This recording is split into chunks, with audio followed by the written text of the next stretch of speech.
Welcome to the Focus Sessions, Africa's online safety TV shows, broadcasting once every 2 months on this frequency. My name is Tom Kok and I am the director of the Aviation Foundation. The Aviation Foundation has been promoting aviation safety in Africa since 1995. And in our Focus Sessions, we inform, inspire and entertain African aviation safety. We talk about things that are crucial if we want to raise the bar on safety in Africa, and we introduce you to inspiring safety professionals. Today's Focus Session is dedicated to runway safety, a persistent challenge in our industry around the globe, not just in Africa. We'll be hearing about how one professional has gone about training and engaging his staff at the various airports he has worked. Harry Harrad from Gloucestershire Airport in England will talk to us about how we can broaden the number of professionals that own runway safety. Harry, welcome to the studio today. Thank you. Thank you very much. Great to have you and thanks for making the journey. Next we'll talk about how to improve reporting on runway safety and research to feed our policy development. Adrian is a senior consultant at consultant firm 270 here in the Netherlands and a regular guest at the table here as well. Welcome, Adrian. Good afternoon. Good to have you back. Thank you. But we'll start with my regular guest, the voice of Africa, Chamsou Andjorin, for a brief reminder of why we need to continue our work as an industry on the topic of runway safety. Welcome back, Chamsou. Thank you, Tom. A regular guest, like I said, but always a pleasure to have you here. Pleasure too, to be here. And all the way from Ivory Coast, actually, today. So thanks for making that tremendous journey. And while I'm with you, Chamsou, just remind us and the viewers, why are we still talking about runway safety? First of all, thanks, Tom. First of all, when you look at the statistics, it seems to be a consistent risk area, but also we need to continue talking about it because it's never a regular experience. You know, it's not a routine situation, as we will see probably, or you may have seen in the video that Boeing developed with Embraer. No landing is routine, and runway excursion is a risk that is continuously changing, and you have to adapt to it. It's not only about runway safety team, it's not only about piloting, it's a combination of many factors. And all those factors, operations, everything all those factors changes in circumstances. So you need always to find the right way of addressing conflicting situation at a time. So I think we continue talking about runway safety for a long time. Yes, probably forever, I guess. As long as we use runways, probably Yes. it'll be the issue of runway safety. Yeah. Now, you mentioned this video of Boeing and Embraer. I think we have 2 short videos that will further reinforce some of the message you just gave us, Chamsou. Let's have a look at the first one with some of the key points for pilots when it comes to avoiding runway excursions. A short clip from aircraft manufacturer Boeing, one of the latest partners of the foundation. Runway excursions typically occur as a result of some combination of the following factors: flying an unstable approach, landing too far down the runway, landing on a wet or slippery runway surface, and the inadequate use of deceleration devices, the speed brakes, the wheel brakes, and the thrust reversers. Simply flying a stable approach may not be enough to prevent a runway excursion. A perfect touchdown may not be enough to prevent a runaway excursion. Flight crews need to understand all the potential contributors to a runway excursion. Even more important, they need to realize that an excursion can happen to anyone, experienced high-time pilots, as well as relative newcomers to the flight deck. An excellent video from one of the most recent partners of the foundation. We're very proud to have them on board, Boeing and Embraer. Now, for the pilots and future pilots amongst you, let's take this one step further with another short video from one of our long-standing partners, aircraft manufacturer ATR. Let's have a look to the contributing factors. 75% of the runway excursion are due to non-adherence to SOPs. What does it mean? It means that 75% of the time, the aircraft had no malfunction, and the non-adherence to SOP directly contributed to the runway excursion. So let's have a closer look to this contributing factor.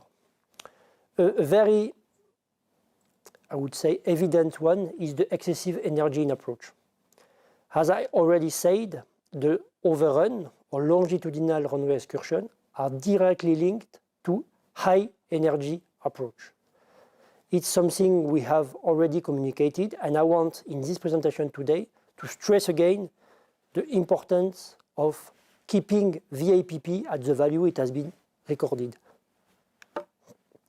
Bounce landing. So bounce landing is usually a result of an excessive energy approach and a bad flare technique. When a bounce landing occurs, the good response should be a go-around.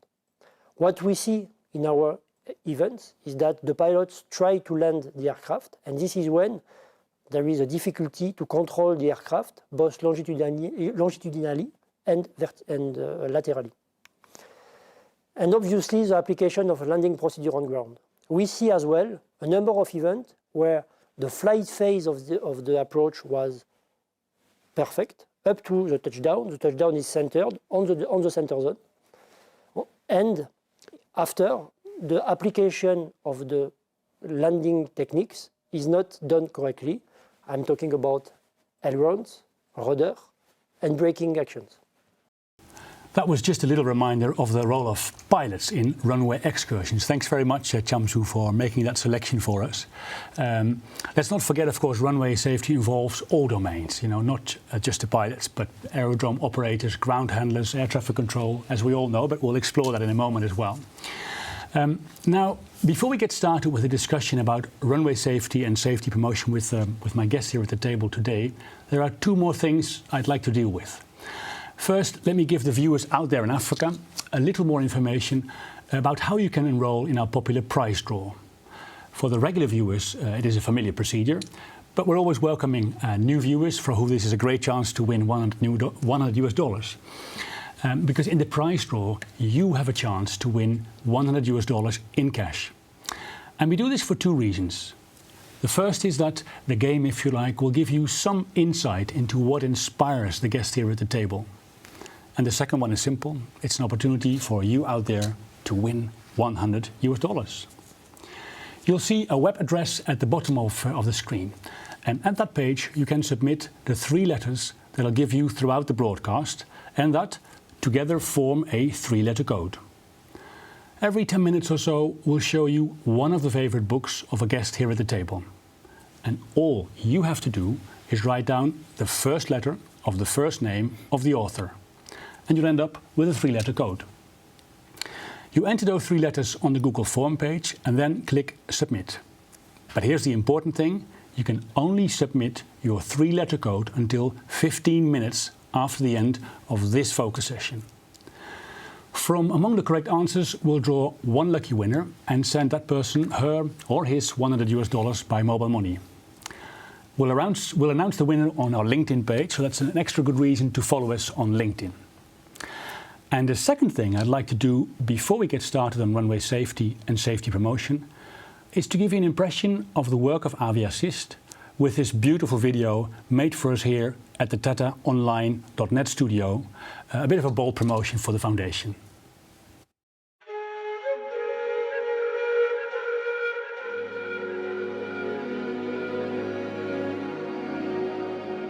Africa, a continent on the rise. Africa is the world's second biggest air transport growth market, and there is a lot to do. Africa is in the process of giving the continental aviation industry a place on the world map, on all fronts. This requires unprecedented efforts, even more so in a post-COVID-19 recovery. It means eliminating a backlog, but also respecting sustainability and CO2 emissions, building safety on the ground and in the air with technical and operational training, More than ever, international cooperation is vital to give what is arguably the most important economic link between Africa and the rest of the world, connecting people across the vast distances in Africa. An essential link, and that's why there is AviAssist. Africa and AviAssist. We have been leading, building and supporting safety promotion for the African aviation industry since 1995. Affordable, independent and professional. We stand up for aviation safety in Africa. We change attitudes and produce safety. Our professionals support African professionals, and we do it with passion by delivering on-site and online courses across Africa and more. AviAssist. Join us in Kigali or anywhere else on the continent. The African aviation industry needs you right now, more than ever. AviAssist.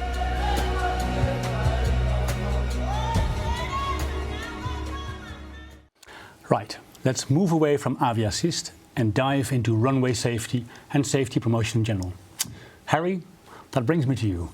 One of the challenges with any type of safety training is training people. What do you think we can do better, perhaps, to make the topic of runway safety better understood? Any suggestions from your side? From my experience, I've always found that a lot of companies adopt training via CPT training. Computer-based training.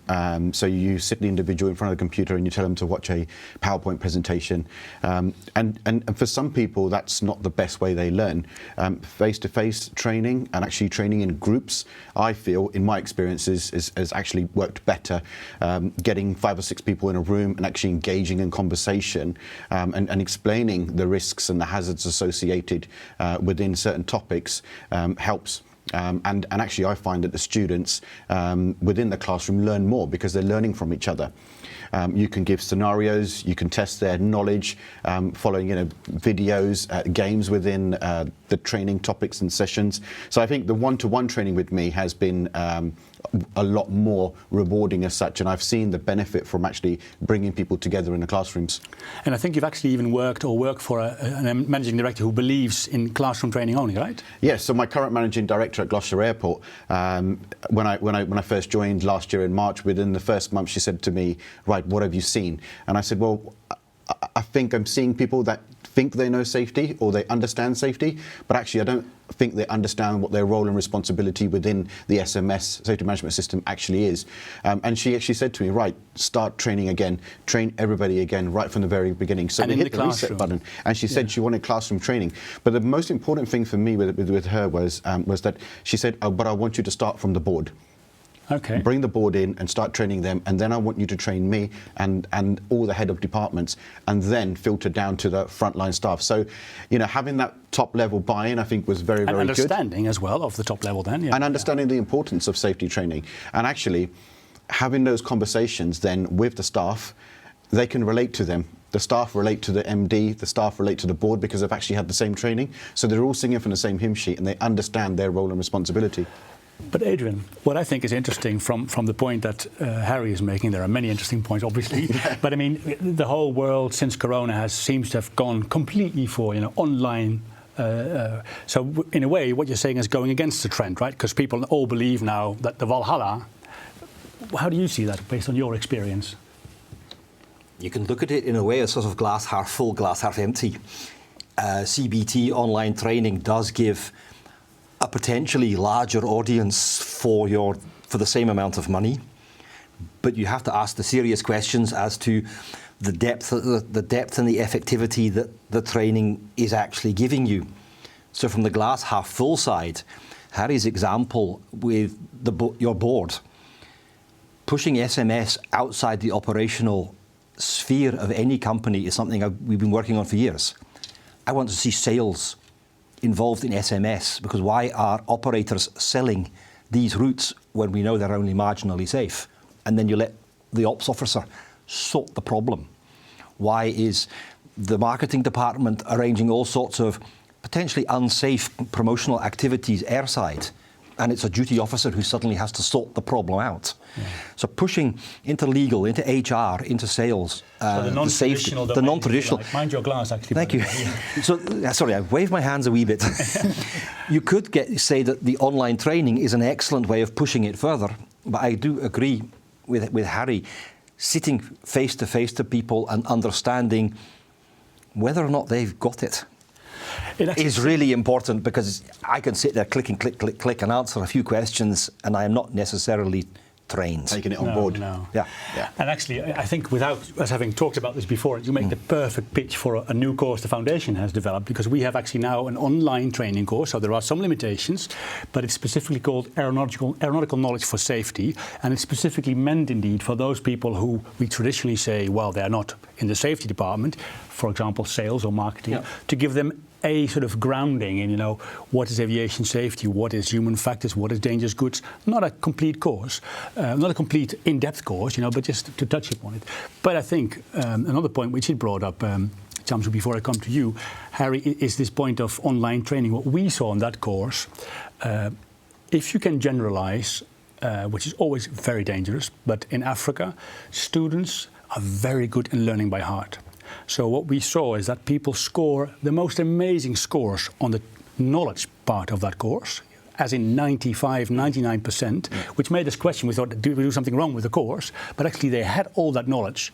But it was when we came to the live sessions, so this is still online, but in direct conversations with the examiner, we found that the application of that knowledge was where the challenge was. So did you see that as well, Chamsou, in your time with Aerofreak and Boeing, that it's one thing to know those things, but it's another thing to put that into practice?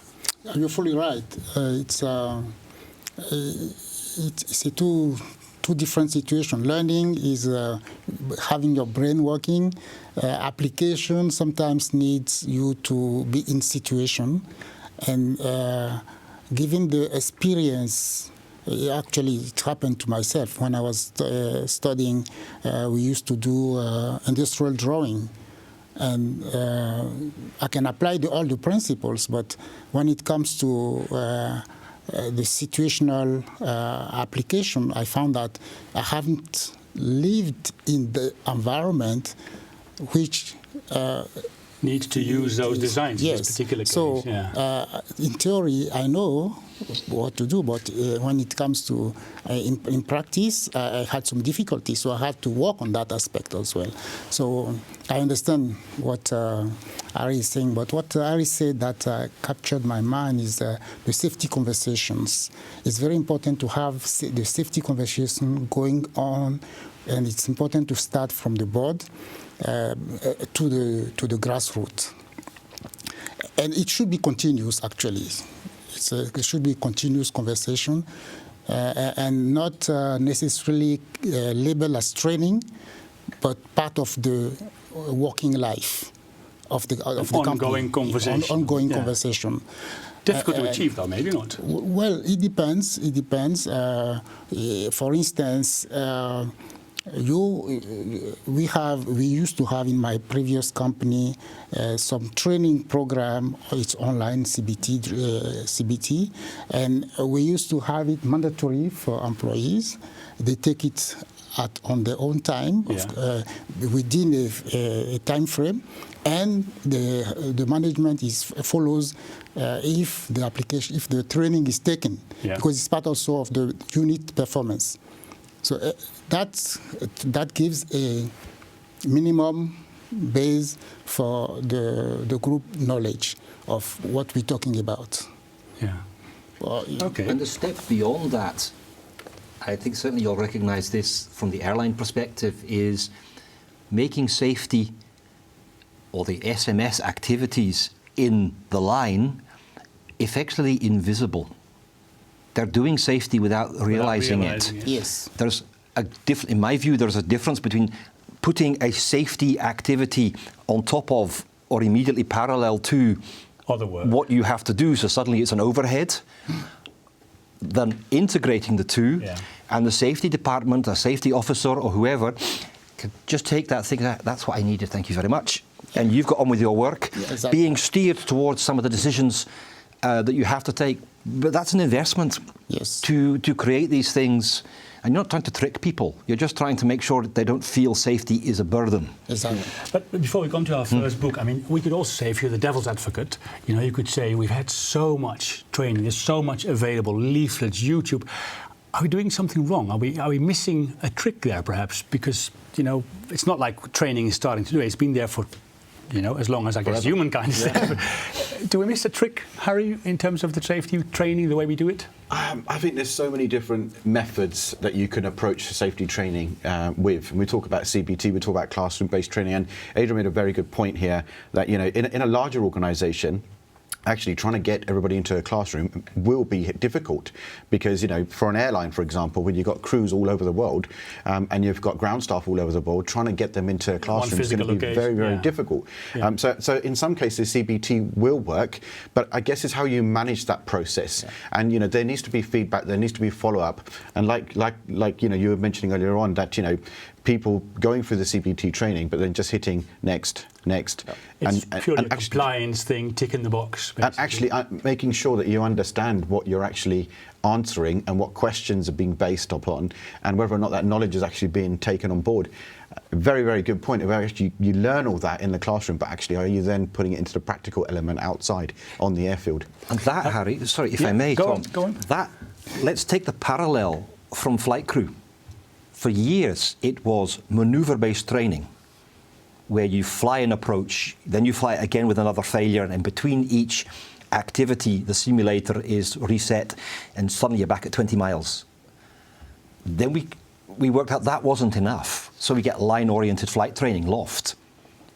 Where is LOFT in ground handling? Where is in all of the other airport operations that we need to have? Why are we satisfied with just clicking through and having a certificate printed off? Yeah, and, you know, I think another point to really, you know, to really point out here is that, you know, safety is not really a topic that everybody enjoys, you know, and you have to make safety fun, you know. Hold that thought for a moment, because I'll come to you in a moment. Okay. I want to hear more about your cake and safety, for example, which is about fun. But first we have to go to the first book, because otherwise we'll have angry people out there watching wanting to win $100. So the first book, which I have here, is called Blink, but the most important thing is the author, Malcolm Gladwell. I haven't read this book, but I have read quite some of his books. So for you out there, what you have to know is the M, the Mike, which is the first letter for your three-letter code. Quickly, Chamsou, you brought this book to the studio? Yes. What does it mean to you? Why did you take it today? The book is interesting in the way that it talks about how we learn. The amount of knowledge we can get from a situation, a person, is not time dependent. It's almost like we learn as much in a blink that we learn through long-term experience. Okay. And the book is interesting as it gives examples of situations, for instance, what they call a love lab, where you bring a couple you observe them for 10 minutes talking among themselves. Then they coded some indicators, and they can tell you from there, this couple is going to have problems in coming. So it can also advise you in your relationship, basically. Yes. It's interesting, actually. The subtitle is The Power of Thinking Without Thinking. Indeed. Yes. Well, thanks very much. It's good to learn, to know, to realize that sometimes we learn a lot in a blink of a second. Yes. Harry, I just stop you there for a moment because I wanted to keep that thought. You've been involved in quite clever and, I think, new ways of engaging your staff at the various airports in England that you've worked in. London City Airport, London, Oxford Airport, Birmingham Airport, and now you're the head of operations at Gloucestershire Airport. Tell us a bit about those programs that you were involved in, including the one with the interesting name Cake and Safety. So Cake and Safety actually started at London City Airport. It was an initiative that my ops director there at the time came up with, and it was really about bringing different departments together. So your health and safety department, your facilities department, airfield operations, ground handling, all the relevant operational teams would come together, you know, on a 6-monthly basis, and they would arrange a safety day. And again, that was about training, about promotion, about getting people into one room and actually explaining them the topic topics that were hot at the time. So if we had an issue and we were receiving safety reports on a current topic, we would take that topic to the roadshow as such, and we'd promote it and teach people the do's and don'ts of that certain area. But what we found was that also if you bring cake into it, yes, and there was teas and coffees, you'd get a lot more attendance because, let's face it, who doesn't like cake, right? So. But I mean, what you see a lot in Africa is they say the cake and safety might be different. It's the Hilton Hotel or the Sheraton Hotel, but that was not the case in your case. You would do it in an operational room or a staff meeting room or something. Yeah, so we'd make it very easy for staff to actually attend the safety day. So we'd have it in an airside environment. We'd use one of the departure lounges, and we'd use a departure lounge and change it into a safety day promotion event. So it'd be easier for the operational staff to actually attend because it's in the airside environment, not in the head office, which is a 10-minute walk, towards a car park. So you would make it easier for everybody to attend, and we'd keep an attendance sheet, so we'd keep a track on who's coming and who's not coming. And would they have to come the whole day, or would they just walk in? And it was a walk-in session, so you could come for 5-10 minutes. We'd have 4 or 5 different stalls on, give them a card, and they'll go around each stall and you get a stamp, and at the end you go across and enter the prize draw. We have lots of prizes and competitions, and also cake at the end of it. When I went to Birmingham Airport, we sort of put a bit of a twist on that. So we introduced safety and samosas. Samosa and safety. There we go. Yeah. So, and again, it's about thinking of new ideas. The concept was the same. Trying to get different departments together, all the operational teams to promote their individual work streams, and again at the end, there was samosas this time. But what I also found interesting, that's also a good thing for the viewers in Africa to take into account, there was a very deliberate reason why you went from cake and safety to samosas and safety, right? Because the audience you were targeting was different. Different, yeah, absolutely. I mean, the sort of the background of the ethnic minority in Birmingham was a lot more Asians working at the airport, so it was a suggestion that was actually brought together in the working team that, hold on, why don't we actually bring samosas to the party? More closer to the heart of... Yeah, that's it. So that's what we did, and it was a very, very similar concept, and it worked very well. You can extend that to a lot of safety promotion work. We started years ago with an operator I worked at for the ground handlers, the same style of safety magazine that we had for the flight crews. And we discovered it was not being read. And the root cause of that was the level of education of many of the ground handling staff. They don't read long technical reports. We moved to poster campaigns with a one-page explanation for supervisors to help push the message out. So again, take into massive account uptake. Take into account whether it's ethnicity, whether it's level of education, distance. There's no point in... You and I and Chamsou and everyone, we're very enthusiastic about aviation, but for many people it's just a job. Yeah, and in fact they're not being perhaps always as judged on the safety, they're more judged on the expediency, the speed of their operations to get the turnaround done, for example. Yeah.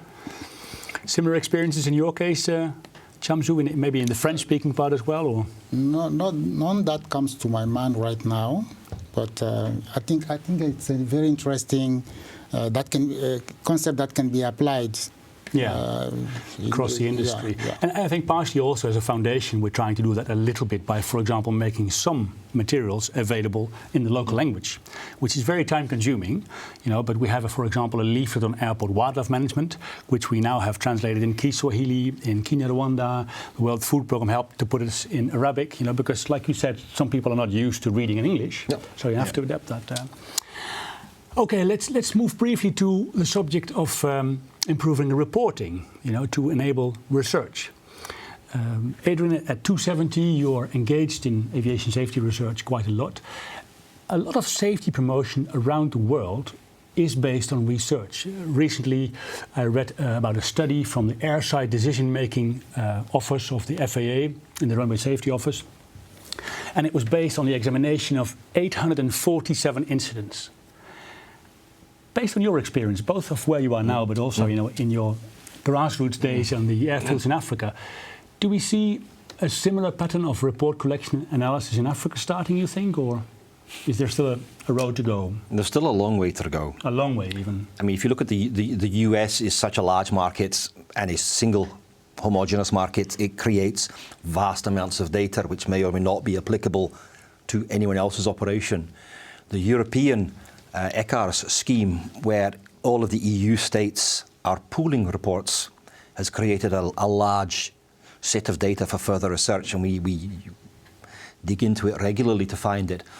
The African region, neither through the industry organizations, nor ICAO, nor any, as far as I'm aware, less formal setups, have not started sharing reporting. No. So if you want to know, you've got to go to each individual airport or each individual state who may or may not be willing, or may or may not have much to share. And if we're talking about things like, and in our earlier discussions, we were talking runway incursions, and that often comes up, we don't have that problem here, we're a small airport. Well, you need one runway, one aircraft, and another aircraft or vehicle, and you have the recipe for an incursion. And they happen on single runway airports as much as they happened earlier this year in a large US airport with multiple runways, very serious incident. You can do that, and I've seen them all around the world at single runway airports. So we also have to recognize that bad day can happen anywhere. Even at a small airport? Even at a small airport. Well, and one thing we also spoke about in other sessions, is could we maybe do more with universities and students, because we have an increasing pool in Africa. I think, Chamsou, you're also looking at, for example, Ethiopia at the moment, with some of the initiatives of the Aviation Safety Alliance for Africa. Can we have institutions like that who may not know a lot about aviation, for example, like in the case of us, University of Rwanda, who's just setting up an aerospace engineering degree, but they have research capabilities. Can we do more with those kind of institutions? Yeah, Tom, you're right. That's the way to go. And reporting, we all understand that it's necessary, it's desirable, but it's part of the culture.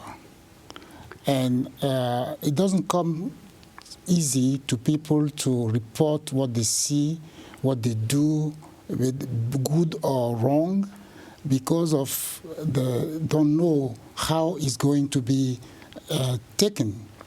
How the management might take their transparency, perhaps. Yes. And we have been talking a lot for the past years about increasing reports and collecting data. Two challenges. One, once you have overcome the resistance to report, you have the other challenge, which is technology. What do I do with all the data that I have? And if you collect data and you do nothing with it, it's of no use either. You kill the purpose. And to connect that to the point of ECARs that Adrian was making, I think that's, again, sometimes an obstacle in Africa because, yes, it's nice to use ECARs, but they try to roll it out in Africa, and it's successful to some extent, but it needs an extensive training for somebody to be able to use it. Whereas some airports, including Belfast City Airport, a major international European airport, uses Excel for some of its safety reporting, and keeping track of the statistics. So it doesn't always have to be complicated, complex, and expensive. Yeah. Hold that thought for a moment, because we have to serve the viewers out there. Otherwise, they'll say, "It's nice, Chamsou and Tom keeping talking, but where's my $100 chance?" So the next book. This is interesting, actually. It's called World Airline Colors. I don't see the author. He's on the second page. He's on the second page. Let me try and bring that forward. There you go. It's by Ricky Den Halliday. So the Romeo is the letter you need. World Airline Colors. I think you took this book. Harry, what is it? It's a funny book, I would think, to take to the studio. So, when I was a teenager, I was sort of youngster. I've always been interested in aviation, and that's really where the passion and the love for this industry really started. And that was one of the first books that I ever brought. As a teenager? As a teenager, yeah. And I've had it since then. I've always referred to it. And as a youngster, I was always going to Heathrow Airport and spotting aircraft, and I would refer to that book to read about the airlines and their history to better my knowledge. So it's a very important book for me, and it brings back lots of fun memories, I would say. Happy memories. Also because you told me initially you were at the back of, or on the shoulders of your dad, right? Yes, my dad used to take me to the airport on a regular basis, but I was so small I couldn't see over the fence, so he would get me up on his shoulders and I would, look through the fence line and watch the aircraft land and take off. So, yeah, that book means a lot to me, and it brings back lots of happy memories, so one of my favourite books. Thanks very much. Do you have Air Africa line there? We'll look that up later on. Air Afrique being, your, I think it is the start of your career. Yes, it is, yeah. Okay. Now, Chamsou, we already spoke a bit about, trying to be a bit more innovative in terms of safety promotion. At the moment, it seems we're trying to drive change perhaps from one center only. You know, it comes from ICAO or the Civil Aviation Authority or an airport operator, often, like you said, in a very hierarchical and formal way. Is there something, again, we can perhaps do differently? You know, one of the mottos of the foundation is safety promotion differently, deliberately differently. Do you think we can mobilize maybe new forces that are coming into the industry, work with schools, universities on developing new ways of, not so much new types of events, but, you know, using the Savannah Valley in Kenya, for example? Or I strongly believe that we have resources on the continent that we could tap in by bringing together academia and industry to work on many issues that we believe we don't have the resource for, but the resources are there. And it because they're in those universities. Yes, and it will be very interesting topics for those students. And it will benefit everyone. There is so much to learn in our industry, and we don't necessarily realize we always work on the 15% that organization generate of information, while all the 85% is not being... Yes. So I strongly believe in partnership between academia and industry, and even within the industry itself or within the company, there's so much we can do. But and I think also, you know, I remember a former director of air transport in the Netherlands once saying to me, you know, you safety people always keep repeating amongst you safety people that safety is so important. But the point you made earlier, Adrian, I think, you know, bringing in those people from marketing and sales, but equally, like you're saying, bring in those students. You know, we've worked with Tabi from Civil Aviation Management in Eldoret. She studies in Kenya. Those people are eager to get work experience, you know, and they come virtually for free. Yes, they need guidance, they need support, but. Well, there's also a quote which I have to paraphrase because I don't have it exactly in my head. There you go. We'll forgive you. Thank you. Attributed to Einstein. We can't solve the problems of the past with the same thinking that we used to get here. And I think that's a potential risk as aviation does appear to get more homogenous. If the thinking is not ICAO or EASA, it's outside. But who says that there aren't some good ideas outside? From other industries? From other industries, from people just starting. So academia can be the way in to bring someone who says, why do we do it that way? Because the answer is, it was Annex 14. Annex 14 is... Or IATA tells us to do it exactly. Like this. It's not as if Annex 14 is not an element that we mine for. It's written by people who may have written something. There's no criticism of ICAO in this matter, but we may not have got it as good as it could be. And it doesn't mean that the same people who develop that will get the next set of improvements. So innovation is difficult to achieve when you're only looking inside in the same group of people with the same sorts of ideas. So yes, let's mine data at the universities and let them come with challenges to the way we do things. To add on what Adrian just said, you know, we organize conferences, we organize workshops, meetings, and you look around the room, we talk among ourselves. And we know exactly and we all what agree is the problem. As well. We all agree, and we always think, oh, we should do this, but the people who are actually going to do it are not in the room. So maybe we should open up broaden up the audience. And learn from marketeers. So actually, one thing we can learn a lot from marketeers, you mentioned marketing people beforehand, is we're usually very bad in packaging our messages in safety, you know, because we have, especially me as a lawyer, Chamsou knows this very well, you know, we have this tendency of long, windy documents, but if you want to convince somebody, like you said, who doesn't like to read long, windy documents, it has to be packaged snip, snap, you know, it has to be easy. Anything, Harry, you want to add there? I think You hit very good points there. We're starting a new initiative at the airport where we're inviting local colleges to come and visit the airport. So aspiring youngsters who want to work in aviation, but they're not sure what type of role they might be interested in. And my MD at the moment is working with local colleges to have a careers day where the students can actually come to the airport and spend time in relevant departments and learn what type of roles that encompass, within aviation. So it gives them a better understanding. We're looking at apprenticeships. Again, bringing in people who want to go into a certain skill, so whether it be airfield maintenance, airfield lighting maintenance, work in air traffic control, as technicians. So there's so many different ways that you can approach this. And I think, apprenticeships in the UK are being pushed at the moment by the government. As a formal trajectory, and there's benefits for the employers as well to take on apprenticeships and get them into the workforce. So there's some interesting points there. I think there's a lot of link there between students. Energy that we're not using, perhaps. Yeah. I'll come to the last book in a moment, but I think also on this point of using those interns, that is something you also increasingly see in Africa, I think, and I think it's really promising to see. But it does mean that we sometimes struggle a bit with perhaps a more hierarchical way of working in Africa, where it might be more difficult for an intern to speak up. Chamsou? Or is it the same, you think?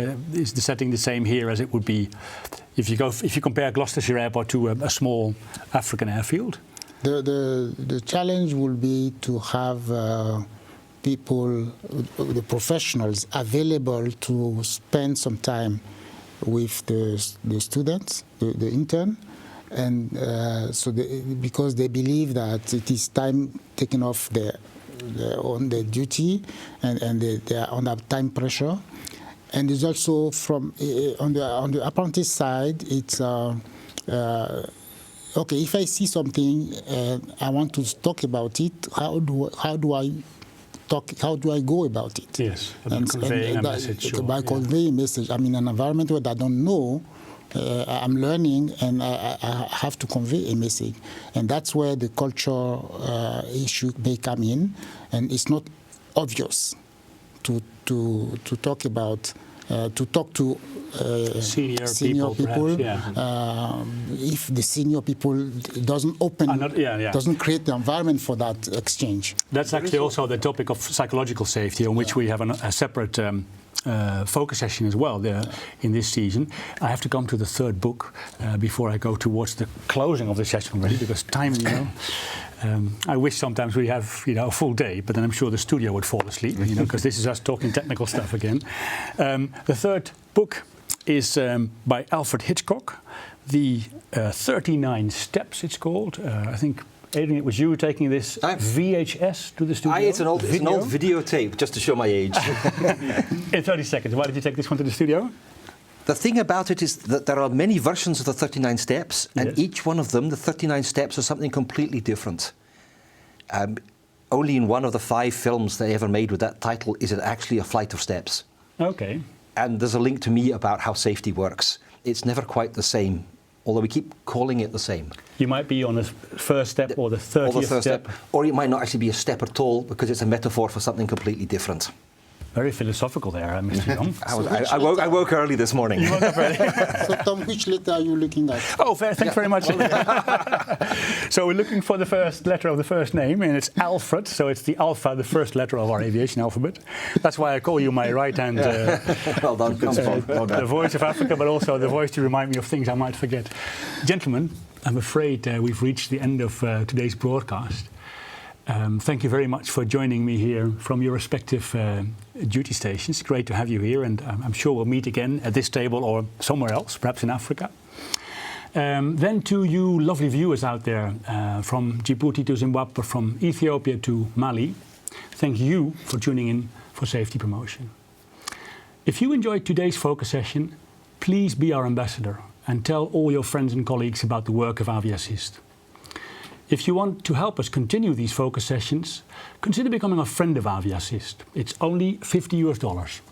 And you can do that in our web shop, www.aviassist.org/shop. And you can pay in many ways, because we're also trying to tune in to those young Africans out there who use mobile money. Your support will go a long way. Then Also, please come and visit us at our first Aviation Safety Promotion Center, the ASPC Rwanda, at the University of Rwanda. Lots of exciting courses coming up later in the year. Or come and visit us at our stand in Abuja, Nigeria, on the 13th and 14th of September at our partners event Aviation Africa 2023. It's organized by Times Aerospace, but if you type Aviation Africa 2023 in Google, you'll get there. And please do not forget, only you can target safety. Join us for the next focus session as we continue our mission with you to improve African aviation safety. Same time, same frequency. For now, we say Amexekanaleu to our Ethiopian viewers and thank you to the rest of you. Take care, have a good day.